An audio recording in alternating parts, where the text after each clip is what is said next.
37 पे आ जाए। An extract from the draft audit report. ये एक्सट्रैक्ट किसको कहते हैं? एक्सट्रैक्ट पार्ट, कंप्लीट नहीं पार्ट। ये शायद आप टर्म काउंटिंग में भी पढ़ते होंगे, एक्सट्रैक्ट ऑफ ट्रायल बैलेंस, कुछ इस तरह करके टर्म यूज होती है। एक्सट्रैक्ट का मतलब कंप्लीट नहीं है, पार्ट है। ड्राफ्ट का मतलब क्या होता है? ड्राफ्ट को भी अंडरलाइन करें। ड्राफ्ट का मतलब क्या होता है? अभी फाइनल नहीं है, अभी फाइनल नहीं है, ठीक है। जिसे हम आम स्टूडेंट लाइफ में कहते हैं रफ अमल। रफ अमल करते हैं ना, ये रफ अमल कहता है, रफ मैंने बनाई है, इसमें हो सकता है गड़बड़ हो कुछ। रिक्वायरमेंट में कह रहा है identify and explain the errors in the above extract. इस एक्सट्रैक्ट में बताइए क्या एरर्स हैं, एरर्स बताने हैं हमने। अब मुझे ये बताइए, इसमें अल्फाज की गलती निकालेंगे कि कंसेप्ट्स की गलती निकालेंगे? कंसेप्ट्स की गलती निकाली हमने, अल्फाज की गलती। ये ना हो आप सोचें चैप्टर 4 में तो हमने आइट रिस्पॉन्सिबिलिटी में पढ़ा था, वो तो कुछ और अल्फाज में इस चीज को बयान करता था। देखिए कंसेप्ट वही है कि नहीं है भाई? एग्जाम में क्या जिन अल्फाज में आपने याद किया हुआ है, बुक्स में कोई कंसेप्ट लिखा हुआ है, क्या एग्जाम में उन्हीं एग्जैक्टली उन्हीं वर्ड्स में रिप्रोड्यूस करना जरूरी है? नहीं। हाथों पे केस स्टडी के तो वो होते नहीं है ना, रटा लगता नहीं है केस स्टडी का, वो तो आपने अपने ही अल्फाज में सॉल्व करना होता है। लेकिन जहन में रखिएगा, अल्फाज आपके अपने हो सकते हैं, कंसेप्ट आपका अपना नहीं हो सकता। ये ना उधर बैठ के आप कंसेप्ट भी अपना, अल्फाज भी अपने बना रहे हो, कंसेप्ट भी अपना बना रहे हो। वो स्टूडेंट आते हैं फिर बाद में रिजल्ट के बाद कहते हैं सर आपने तो कहा था कि अपने अल्फाज में भी लिख सकते हैं। और भाई मैंने कहा था अपने अल्फाज में लिख सकते हैं, ये नहीं कहा था अपना कंसेप्ट ही उधर बना के बैठ के बनाते जाओ। ऐसे नहीं होना चाहिए। कंसेप्ट वही होना चाहिए जो हमने पढ़ा है, अल्फाज डिफरेंट हो सकते हैं, ठीक है। तो ये लिख ले, एग्जाम टेक्निक में लिख लें, ठीक है। वर्ड्स में be different but concept should not be. Words में be different but concept should not be. तो पढ़ते हैं हम। कहते हैं ऑडिटर रिस्पॉन्सिबिलिटी में we conducted our audit in accordance with auditing standards. सही कह रहा है क्या ये मेरे भाई? सही कह रहा है क्या? सही कह रहा है। पहला दिन है तो सारी रात आप जाके इंतजार करते रहोगे कि कल सुबह ऑडिट की क्लास होगी, पहली क्लास होगी मेरी, मैं जाके पढ़ूं, है ना? सारी रात इंतजार करते रहना जाके, है मेरा भाई? ऐसे ही है ना? ये रात को सोए नहीं थे क्या? हाँ, रावलपिंडी से सीधा आ रहे हैं? अच्छा, चले कोई बात नहीं। तो मुझे बताइए कि ऑडिटिंग स्टैंडर्ड हम ऑडिटिंग स्टैंडर्ड के मुताबिक करते हैं कि auditing standard as applicable in Pakistan? As applicable. तो as applicable in Pakistan is omitted. पहली गलती से एग्री करते हैं कि नहीं? आगे चलें। कह रहे हैं audit includes examination on a test basis of evidence relevant to the amounts and disclosures in the financial statements. बताइए सही कंसेप्ट है कि गलती है इसमें कोई? भाई टेस्ट बेसिस सैंपल बेसिस एक ही चीज होती है, ये लिख लो। हाँ जी, टेस्ट बेसिस सैंपल बेसिस एक ही चीज है। टेस्ट बेसिस सैंपल बेसिस एक ही चीज है। कह रहा है इट आल्सो इंक्लूड, तो इसमें कोई गलती नहीं है। Next, it also includes an assessment of all the estimates and judgments made by the directors in preparation of the financial statements. Most के significant है भाई, most नहीं है। significant estimates को देखते हैं हम। दो गलतियां हो गई। and of whether the accounting policies are appropriate to the company's circumstances, consistently applied and adequately disclosed. बताइए यहां तक कोई कंसेप्चुअल एरर है? कोई एरर नहीं है, मुझे नहीं लग रहा। तो अभी तक दो गलतियां हमने आइडेंटिफाई की। नेक्स्ट कह रहा है we planned and performed our audit so as to obtain as much information and explanation as possible given the time available for the audit.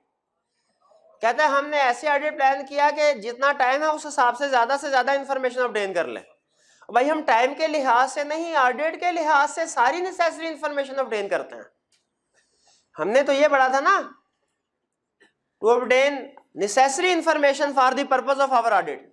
ये थोड़ी पढ़ा था कि जितना टाइम हो उस लिहाज से इंफॉर्मेशन ऑब्टेन करने हैं।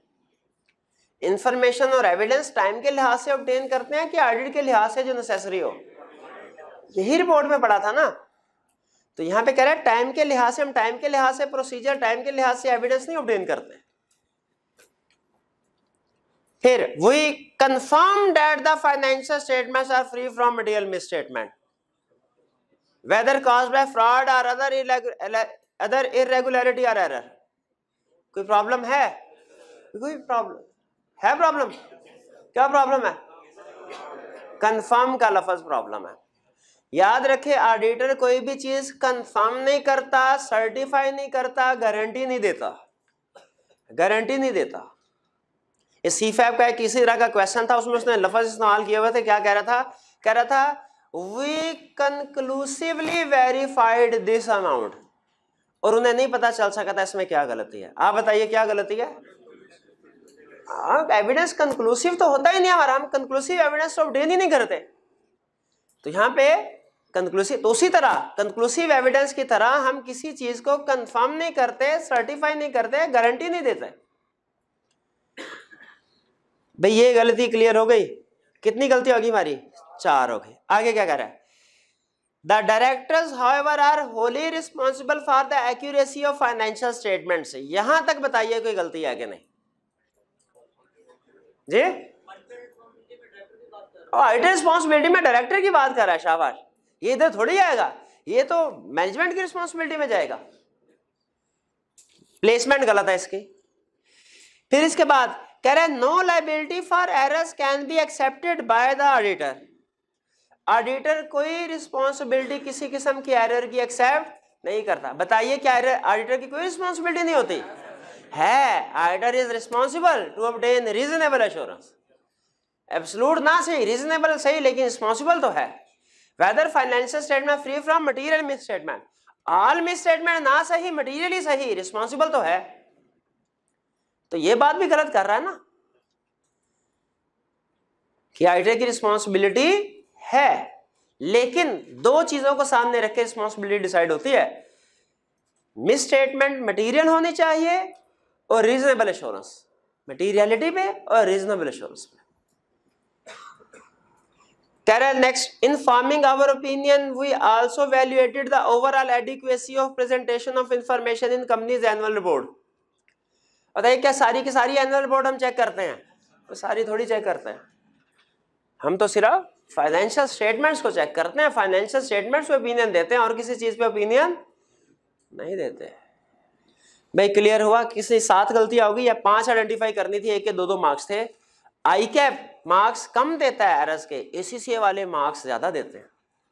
वो एक्सप्लेनेशन भी रिक्वायर करते हैं। आई कैप कहता है कोई एक्सप्लेनेशन की जरूरत नहीं, टू दी पॉइंट बात बताओ।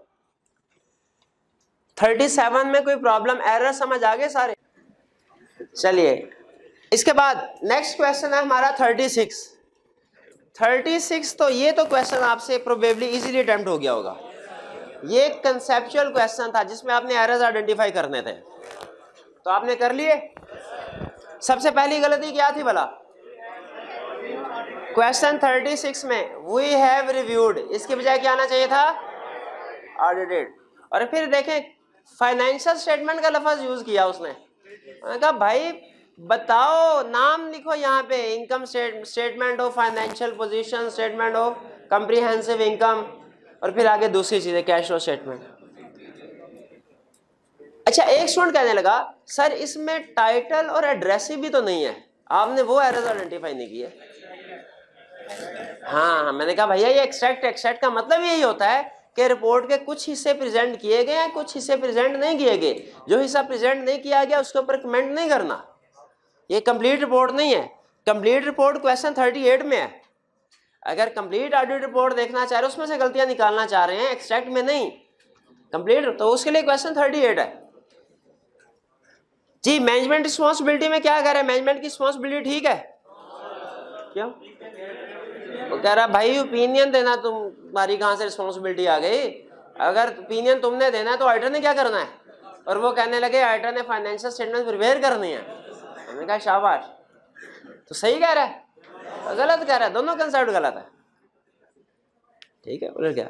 अच्छा बताइए कि ऑडिटर रिस्पॉन्सिबिलिटी में वो कह रहा है we conducted our audit in accordance with some significant international standard, all standards. और एश्योरेंस तो मैक्सिमम ही ऑब्टेन करनी चाहिए ना। नहीं, मैक्सिमम का मतलब रीजनेबल नहीं होता, नहीं रीजनेबल बिल्कुल। और जो प्रोसीजर हमने परफॉर्म करने हैं वो तो पिछले साल की फाइल को देख के उसे परफॉर्म करने चाहिए ना। क्यों, क्या पिछले साल सही ऑडिट नहीं हुआ होगा? नहीं, पिछले साल ऑडिट सही हुआ होगा, लेकिन वो पिछले साल के रिस्क की बेस पे हुआ होगा। पिछले साल के रिस्क हो सकता है डिफरेंट हो, इस साल के रिस्क डिफरेंट हो, तो रिस्क असेसमेंट भी हर साल होती है और इसी तरह ऑडिट प्रोसीजर्स भी हर साल डिसाइड किए जाते हैं कि हमने क्या परफॉर्म करना है। पिछले साल की फाइल देख के कॉपी नहीं किए जाते। फर्म में इस अप्रोच, जैसे मैंने आपको बताया था ना, एक होता है टिक्कू ऑडिट, तो फर्म में इस अप्रोच के मुताबिक भी कुछ ऑडिटर काम करते हैं। इस अप्रोच को हम फर्म की लैंग्वेज में कहा करते हैं मक्खी पे मक्खी मारना। कि एक जूनियर है, वो ऑडिट करने के लिए गया, उसने कहा क्या रिस्क असेसमेंट करूं, पिछले साल की फाइल देख लेता हूं, जो जो प्रोसीजर परफॉर्म हुए हैं वो प्रोसीजर में इस साल परफॉर्म कर लूंगा।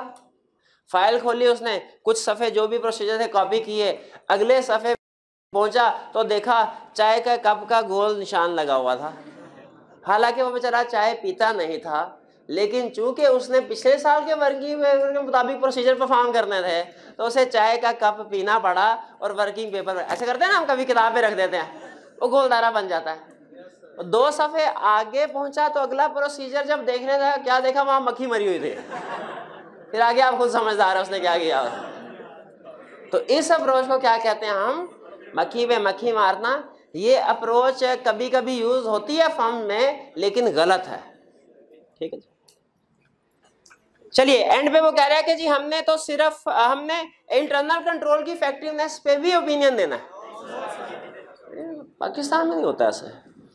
और न्यू काउंटिंग एस्टिमेट्स को देखना है, सिर्फ सारे एस्टिमेट्स को देखना, सिग्निफिकेंट एस्टिमेट्स को देखना है। करेक्ट। चलिए ये क्वेश्चन भी कंप्लीट, क्लोज कर दें इसको। चलिए जी जी, इसमें अमेंडमेंट्स कैसे लिखनी है देखें। अब वो कह रहे हैं कि सर इसका सॉल्यूशन में लाइनें जो है हमने स्टेटमेंट लिखनी है वो किस तरीके से होंगी। आपने अपनी स्टेटमेंट को इस तरह लिखना है कि उसमें गलती भी हो और करेक्शन भी हो। जैसे फर्ज कीजिए वी हैव रिव्यूड, इसको मैंने लिखना है, तो मैं लिखूंगा कि it should we have audited, instead of statement should be that we have audited the financial statement instead of we have reviewed। Financial statements वाले में लिख लेंगे कि complete set of financial statement should have been mentioned here.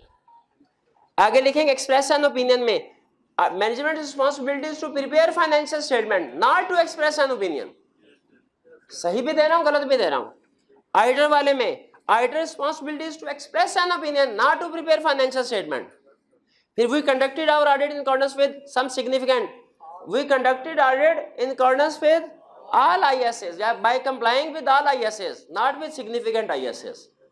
Simple words में जो error है वो भी आपने बता देना और उसकी करेक्शन भी बता देनी, सही कंसेप्ट भी बता देना।